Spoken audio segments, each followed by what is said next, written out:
The episode was huge this week. I mean, that last scene where she just doesn't say a word was just absolutely beautiful.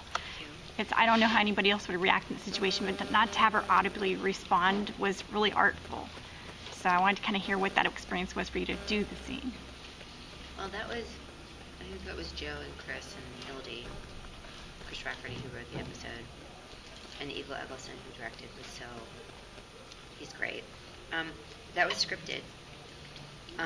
But I think they had a conversation where they said, we felt like you could have had, they said they had several different ways that they could have gone with that ending, and then finally they were very excited when they decided in the writer's room that it was going to be just that sweet, I say sweet, but I think it's very sweet, that sweet reveal where there's nothing on it. He just shows himself, and and how do you play?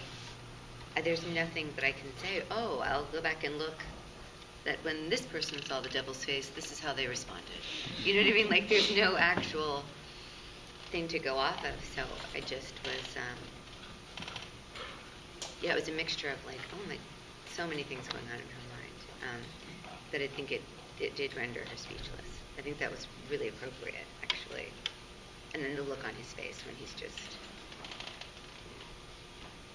devastated, and it's just Tom broke my heart in that moment. I thought he was really wonderful. Can you preview about the fallout? Well, for Linda in particular, the fallout is that her world's been not only turned upside down, it's just been completely smashed apart, and a week's a long time. Like, if we have a break between, she's really having to process what it actually means to know that this mythology, or whatever, that she's questioned, that we've been questioning since the beginning of time, actually exists. So she's struggling, and quite fearful. But I think what's great is that you get to see that she's open to finding peace within that situation. Yeah. Well, what's great is that she's no longer rolling her eyes at him and kind of looking at him as an object. She's actually seeing him, even though it's like completely foreign to her. She knows it. So it's like anything, like when you finally hear the truth from somebody, you kind of,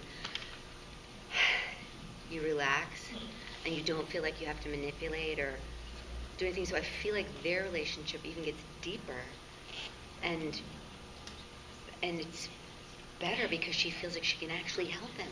They do get to a place where he said, look at me, like I'm just a person with a very dysfunctional family, with a narcissistic, she comes to a point where she does say, okay, if I can look at you in this category, he's like, just treat me like any normal patient. And she really does struggle with that.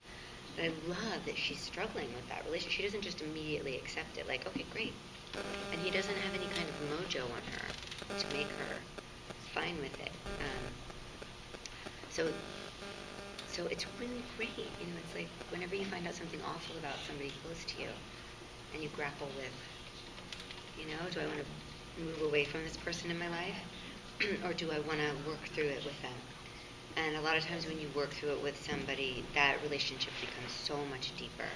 Nobody's perfect, and everybody has their flaws. That relationship is so great and so sweet. So I just think that I'm excited because I feel like it gives them more to do.